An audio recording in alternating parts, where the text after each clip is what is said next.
大家好，大家好，我係曹師傅啊！呢度就係怡保龍頭岩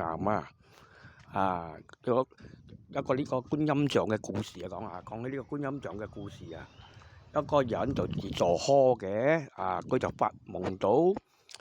觀音託夢，佢嚟到呢度怡保揾阿師傅，義務做咗幾個月啊！呢個觀音娘娘好顯靈嘅觀音娘娘，冇講唔信呢度係還有呢度有100幾歲嘅烏龜㗎，一隻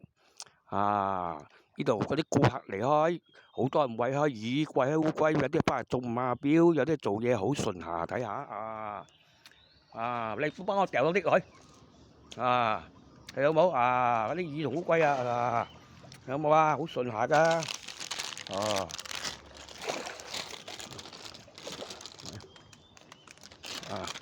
睇到烏龜睇到烏龜嚟冇睇到冇呢度怡保江沙路龍頭岩睇到冇烏龜同魚睇到冇係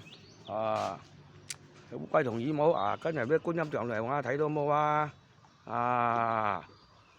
多多支持下我係曹師傅係